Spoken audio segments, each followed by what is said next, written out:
Hola, buenas tardes. Mi nombre es Valentina Carvajal Zuluaga. Soy estudiante de Tecnología en Radiología e Imágenes Diagnósticas. Bueno, el tema del que vamos a hablar es sobre el esofagograma. Este es un estudio radiológico con medio de contraste varitado que nos ayuda el estudio del esófago y nos permite observar las tres porciones de este: su porción orofaringea o cervical, su porción media del esófago torácica y la porción distal o común o unión cardioesofágica. Bueno, la anatomía radiológica de este estudio entonces compromete tanto el esófago, el estómago y el duodeno. Eh, las patologías más comunes entonces sería trastorno de la deglución, reflujo gastroesofágico, que es una de las más comunes por las que se envía el estudio, acalasias, espasmos esofágicos difusos, tumores esofágicos y sospecha de fístulas esofágicas. Bueno, podemos decir que las indicaciones médicas por las que se envía el estudio entonces sería porque hay una hernia hiatal, esofagitis, divertículos, estenosis esofágica, disnea, reflujo gastroesofágico, tumores esofágicos, anillos vasculares, trastornos de la deglución, entre otras. Bueno, ¿qué preparación debe llevar el paciente? Entonces, el día antes al estudio, el paciente debe tener una dieta blanda. La idea es que el paciente no consuma ni granos ni carnes de difícil digestión, ya sea carnes rojas, nada de granos, arroz, frijol, nada de eso, nada que sea de un proceso de digestión pues como lenta. El día del estudio debe llevar un ayuno como mínimo de 6 horas. Tener en cuenta que si el estudio se realiza en horas de la tarde, entonces se podría, contando con el ayuno de 6 horas, en las horas de la mañana se podría tomar una aromática o algo para evitar pues un ayuno tan prolongado. Se le pide al paciente que, como les dije, no consumir ni granos, ni gaseosas, ni chicles, ni cigarrillo para evitar así alterar los gases, los jugos gástricos pues del estómago. ¿Qué materiales necesitamos pues para realizar este estudio? Entonces sería un vaso con agua, el efervescente, sea en polvo o en tableta, el medio de contraste varitado. También es súper importante explicarle al paciente cómo se le va a realizar el estudio, qué importancia tiene, porque vamos a necesitar mucha colaboración de este. También se le debe pedir al paciente que no use ni aretas ni cadenas, y se le pide al paciente que se cambie, ya que si es una mujer no debe llevar pues como el sostén, ni brasier, ni tops, para evitar pues que tenga algo metálico que pueda alterar pues como el estudio. Bueno, entonces se debe colocar al paciente de pie si es posible, ya que es ideal que sea de pie, o si no en decúbito supino. Eh, y se le indica al paciente que debe tomar un efervescente con el mínimo líquido posible. Se le pide pues también que no erupte para así lograr distender pues como toda la parte del esófago y el estómago. Mm, Se le pide al paciente pues que contenga en la boca el medio de contraste, que lo tenga a sorbos, eh, o ya sea por grandes sorbos o por pitillo, que se le pide que lo sostenga en la boca, y al momento de tomar las radiografías ya se le pide al paciente que realice el paso pues del contraste y así poder tomar las radiografías en tiempo real. Bueno, este estudio se realiza bajo fluoroscopia. Mm, Se debe tomar una AP preliminar. Esta es para verificar que el paciente esté bien preparado, que no tenga residuos alimenticios, de que no vaya a tener algo que nos pueda alterar, pues como el estudio. Se toma una AP, luego se toma una AP de esófago, se coloca el paciente de pie en decúbito supino. Generalmente se prefiere la posición de pie para evaluar mejor la motilidad y el efecto de gravedad, y esto nos permite observar el esófago en su totalidad y en el trayecto pues con el paso del contraste. Bueno, luego tomamos una oblicuo anterior izquierda.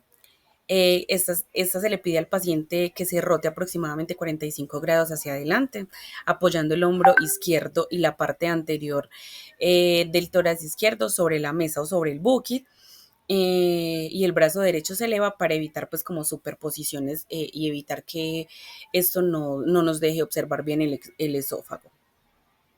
Luego tomamos una oblicua anterior derecha. Ya el paciente se rota nuevamente 45 grados hacia adelante, pero o sea, la misma posición, pero apoyando el hombro derecho y la parte del tórax anterior derecho sobre el bucket. El brazo izquierdo lo elevamos para evitar la superposición sobre el esófago. Y luego tomamos una proyección lateral de cúbito, ya sea de pie o de cúbito lateral. Generalmente el lado izquierdo se coloca,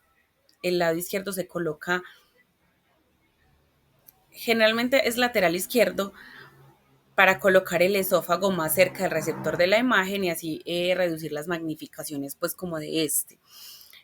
Luego se toman también proyecciones de la región cervical si se sospecha de algunos problemas en la parte superior del esófago. Las proyecciones AP y lateral de la región cervical se toman mientras el paciente deglute el contraste. Y ya la de Valsalva es una proyección idealmente, esta se toma idealmente en pacientes que que le están sospechando reflujo, y es que se coloca al paciente supino y se toma como si una imagen de antero-posterior para verificar que al hacer maniobras, como si el paciente estuviera haciendo de posición una maniobra de Valsalva, haciendo como si fuera de posición o haciendo presiones, y uno le hace presión al paciente sobre el estómago para verificar si hay reflujo. Otra de las tácticas que utilizan es pedirle al paciente que tome un vaso de agua y se toma una AP para verificar que que no se devuelva pues como el contraste. Esto es como todas las maniobras que se utilizan en el esofagograma, dependiendo de lo que se desee buscar pues en el paciente.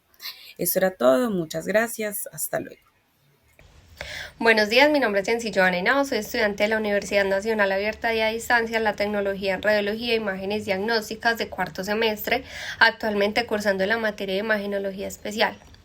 En esta oportunidad vengo a hablarles un poco sobre un examen radiológico muy interesante que es la urografía excretora, el cual nos permite evaluar la anatomía y la función del sistema urinario, el cual está compuesto por riñones, uréteres y vejiga.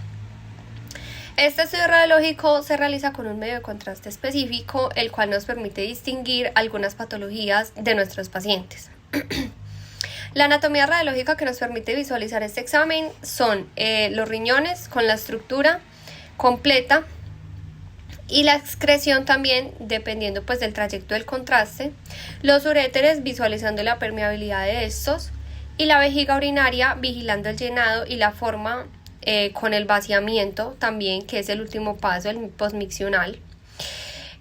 Bueno, ¿por qué le envían este examen a nuestros pacientes? Pueden haber diferentes causas, entre estos algunos síntomas como la hematuria, el dolor lumbar, infecciones urinarias, anomalías congénitas, masas, entre otros. Pues también encontramos algunas patologías comunes por las cuales es necesario realizar una urografía excretora, que son la litiasis urinaria, la hidronefrosis o tumores urinarios. Todas estas patologías alteran de cierto modo el funcionamiento normal del sistema urinario, tanto en adultos como en niños. Entonces, para este examen es necesario que nuestro paciente tenga de 6 a 8 horas de ayuno, que tenga una buena hidratación adecuada de 1 a 2 días previos, y en algunas instituciones les indican cómo tomar algún laxante durante la noche como para vaciar el recto, el colon, para tener una mejor visualización. Es muy importante que el paciente traiga la creatinina y el BUN, ya que estos exámenes pues, nos permiten saber y conocer la condición y la función renal de nuestro paciente para poder administrar el medio de contraste. Les voy a hablar un poco sobre el medio de contraste. Entonces, el medio de contraste que vamos a utilizar para este procedimiento es el medio de contraste yodado hidrosoluble, el cual se administra por vía intravenosa, por lo cual es muy importante que nuestro paciente ya tenga una vía venosa o que lo canalicemos en el servicio con un catéter que sea mayor a 20, preferiblemente que sea un 18 o un 20, para evitar flebitis o extravasaciones, ya que el medio de contraste siempre es un material muy denso y puede pues provocar esto.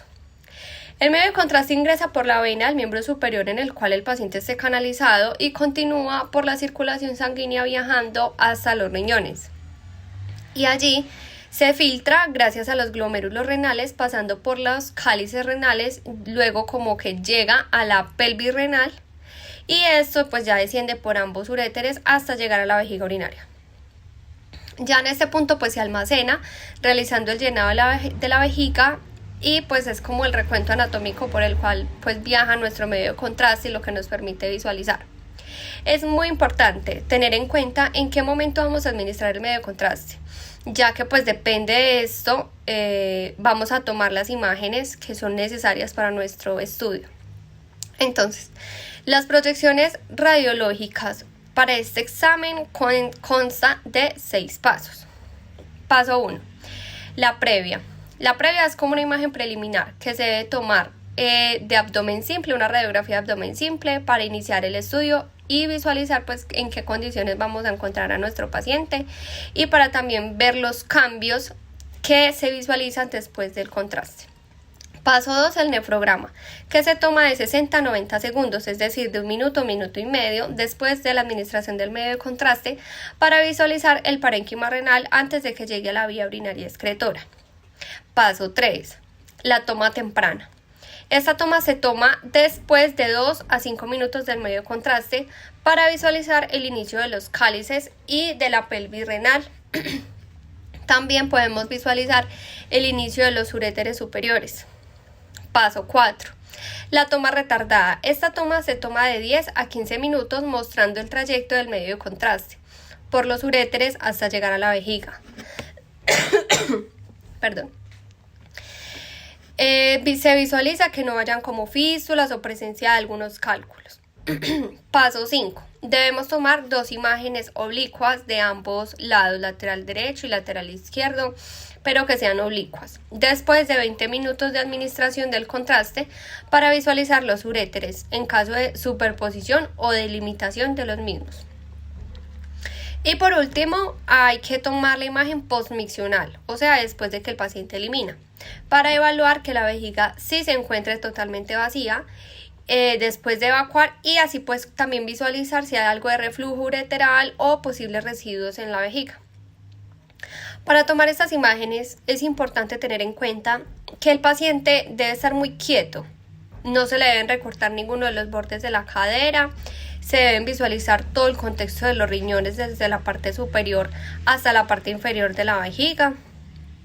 Y pues en caso de que sea un niño, debemos pedir ayuda a su familiar para obtener, digamos, unas imágenes de buena calidad. Y eso es todo por hoy. Muchas gracias.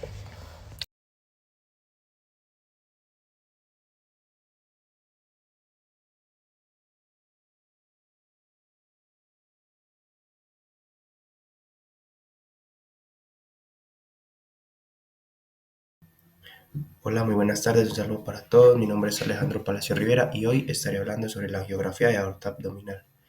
La angiografía de aorta abdominal es un procedimiento de imagen médica que permite visualizar la aorta abdominal y sus ramas mediante el uso de rayos X y medios de contrastes yodados.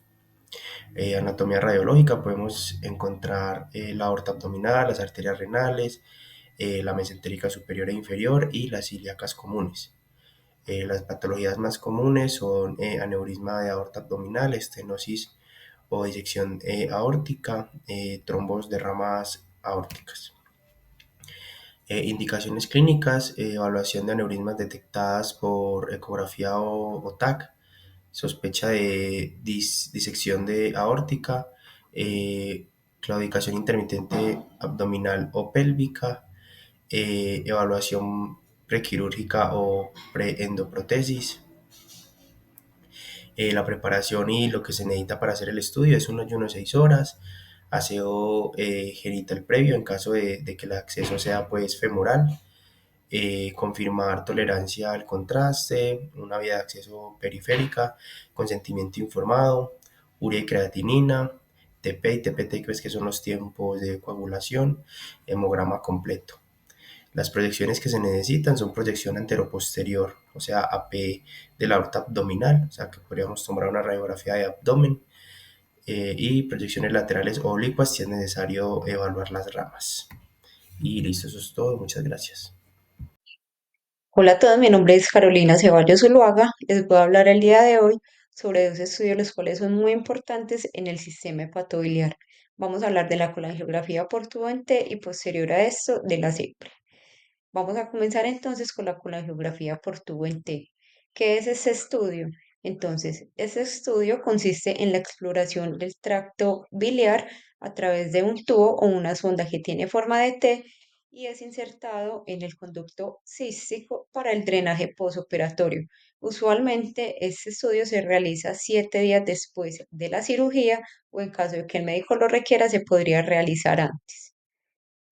Algunas de las partes que podríamos identificar en la anatomía radiológica, como observamos en la imagen, sería el conducto hepático común, el conducto hepático tanto derecho como izquierdo, los conductos colédoco, los conductos biliares intrahepáticos y la unión hepatocística. Algunas de las patologías que nos sugieren este estudio podrían ser la coledocolitiasis, que son los cálculos en el colédoco, la estenosis de la vía biliar, sea por algo benigno o maligno, y las fugas biliares que sean posquirúrgicas. Algunas de las indicaciones clínicas que tenemos para este estudio sería para comprobar la permeabilidad y el calibre de los conductos, para valorar el estado del esfínter de la ampolla hepatopancreática o más conocida como la ampolla de Vater, para comprobar la presencia de cálculos que sean residuales y que no hayan sido detectados durante la cirugía. Como preparación y exámenes de laboratorio requeridos, esto va muy ligado a cada institución, pero usualmente se pide un ayuno entre 6 y 8 horas y en algunos casos, en algunas instituciones, se pide como requisito un enema de limpieza que se realizaría 1 hora antes del procedimiento. Para este procedimiento es muy importante pinzar el tubo de la bolsa de drenaje el día previo para que éste se llene de bilis. Se deben suspender anticoagulantes o antiagregantes plaquetarios, ya que puede haber un riesgo que es mínimo de sangrado, pero puede presentarse. También al momento del estudio se debe presentar los resultados de los exámenes de creatinina, ya que este estudio contiene pues la administración de medio de contraste, el hemograma y los tiempos de coagulación, por lo que mencionaba anteriormente que hay un riesgo mínimo de sangrado o de alguna complicación. Algunos de los materiales que utilizamos para este procedimiento son las jeringas punta catéter, eh, dos pinzas que son estas que vemos en la imagen, gasas, guantes, empapador y muy importante el medio de contraste que en este caso sería hidrosoluble. También podemos ver en la imagen el tubo en T o sonda que es muy parecida como a una sonda vesical. Un pequeño paso a paso de la realización de este estudio, entonces consistiría inicialmente en preparar nuestra sala de fluoroscopia. Se debe seleccionar y preparar el contraste que vamos a utilizar, que como lo mencionamos anteriormente, debe ser un contraste hidrosoluble. Se debe definir también el posicionamiento y la técnica a realizar. Se debe proporcionar el equipo de protección personal dado un caso de que el acompañante requiere estar en el estudio o también para nosotros que somos los que vamos a realizar el estudio. Se debe realizar una monitorización del paciente durante el procedimiento, ya que, como mencionamos anteriormente, este estudio contiene medio de contraste. Se deben realizar los rayos X necesarios, se realizaría el drenaje de la bilis y se procedería a inyectar el medio de contraste entre 6 a 8 centímetros. Cabe aclarar que este procedimiento siempre será guiado por guía fluoroscópica. Como proyecciones para este estudio tenemos la AP y la oblicua posterior derecho. También la lateral, que esta se realizaría solo pues en algunos casos como protocolos de alguna institución o a necesidad médica. Podemos ver en las imágenes el posicionamiento, tanto en AP como en oblicua posterior derecha. En la P podemos identificar el conducto hepático derecho, el conducto hepático común, el tubo en T, el conducto hepático izquierdo y el colédoco. Y en la oblicua posterior derecha podemos observar en una imagen un poco más lateralizada el conducto hepático derecho, el conducto hepático común, también pues nuestro tubo en T y el conducto hepático izquierdo. Buenas noches, mi nombre es Giovanni Alberto Vasco Ruiz, estudiante de la UNAM en Tecnología en Radiología de Imágenes Diagnósticas. Este video lo hago para Imagenología Especial. El día de hoy les voy a hablar acerca de la histerosalpingografía. Este es el estudio radiológico que sirve para evaluar la estructura y la permeabilidad de las trompas de falopio, así como para detectar posibles anomalías en la cavidad uterina. La anatomía radiológica que debemos de tener en cuenta para este estudio es la cavidad pélvica, que la vemos en toda esta zona, la cavidad uterina, que la vemos en la parte central donde está el útero, y las trompas de falopio, que sería esta y esta de acá. Podemos ver que el contraste ya pasó al peritoneo. Las indicaciones clínicas es por infertilidad, abortos espontáneos, sangrado uterino anormal. Patologías más comunes: obstrucción tubárica, malformaciones uterinas y pólipos.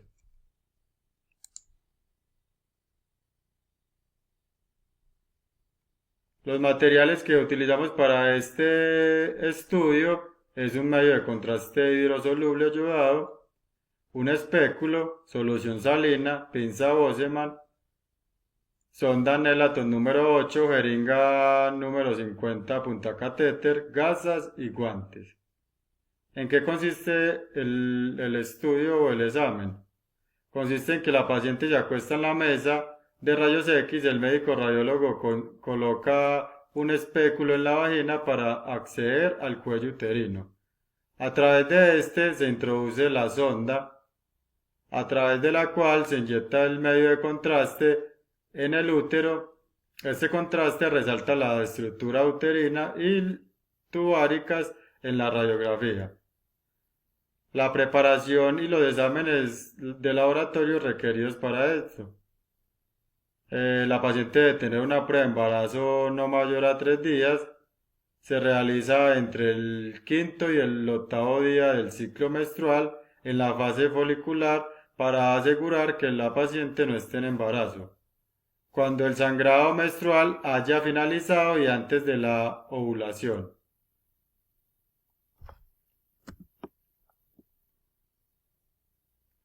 Las proyecciones que tomamos acá en este estudio es una AP, que es la AP previa. Tomamos otra AP, que es donde ya vamos a ver por donde viaja el contraste.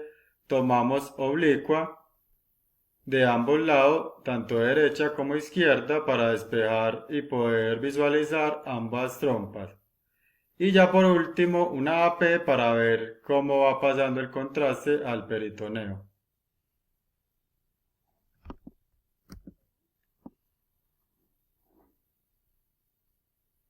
Acá vemos cómo es la previa, la de primera imagen. Ya esta es la AP previa, donde ya empieza a pintar el contraste. Vemos acá la oblicua. Vemos cómo se despeja la trompa de falopio. Y ya por último, cómo va viajando el contraste al peritoneo.